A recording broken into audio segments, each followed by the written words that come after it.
Urdu medium में पढ़ाना, मौलवी बनाना, कटमुल्ला बनाना हिंदुस्तान में नहीं चलेगा। ये कहना था मुल्क की एक बड़ी रियासत उत्तर प्रदेश की वजीर आला का।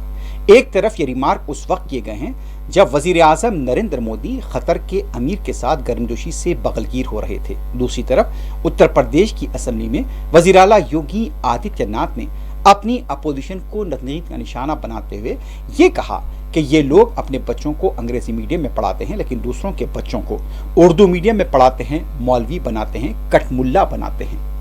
ये नहीं चलेगा। तो आप अंदाजा लगा सकते हैं कि यहाँ पर किस तरह से एक तरफ वजीर आजम नरेंद्र मोदी यहाँ पर खतर के अमीर के साथ गर्मजोशी के साथ मिल रहे थे, गले लग रहे थे और तारुफ भी कराया जा रहा था।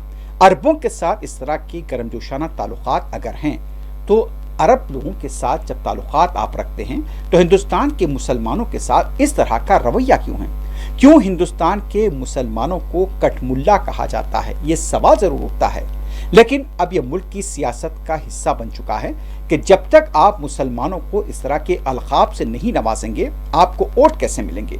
तो यही बात थी कि इस सिलसिले में जब देखा गया कि मुल्क के वजीर आजम जहां अरब के एक अमीर के साथ गले मिल रहे हैं, तो दूसरी तरफ उत्तर प्रदेश की असेंबली में एक वजीर आला की तरफ से यह बयान दिया जाता है कि लोग अपने बच्चों को उर्दू मीडियम में पढ़ाना चाहते हैं, मौलवी बनाना चाहते हैं और कटमुल्ला बनाना चाहते हैं। तो इस तरह की गुफ्तगू अगर वजीर आला के लबो लहजे का हिस्सा बन जाती है तो आप अंदाजा लगा सकते हैं कि मुल्क के जो कहाँ पर इक़्तिदार हैं, सेकुलर इक़्तिदार हैं या फिर जो रिवायात रही हैं, उस रिवायात का क्या होगा।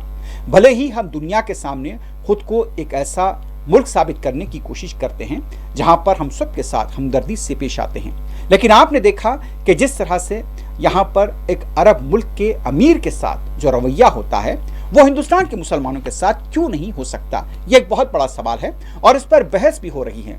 और गुज़िश्ता रोज उत्तर प्रदेश की असेंबली में जो बातचीत हुई, जो गुफ्तगू हुई, उसको लेकर भी कई सवाल उठ रहे हैं। और ये सवाल इसलिए उठ रहे हैं क्योंकि एक अरब मुल्क के अमीर हिंदुस्तान जब आते हैं तो उनसे तो जोशी के साथ, गर्मजोशी के साथ गले मिले जाते हैं, लेकिन दूसरी तरफ कटमुल्ला कहना, मौलवी कहना और उर्दू का, ये सब सवालात यहाँ पर गैर मुतल्लक़ा थे। लेकिन फिर भी चूंकि इस मुल्क की सियासत का हिस्सा बन चुके हैं तो इस तरह के अल्फाज से किसी को हैरत नहीं होनी चाहिए, क्योंकि ये इस वक्त मुल्क की सियासत का सबसे बड़ा हिस्सा और एजेंडा है।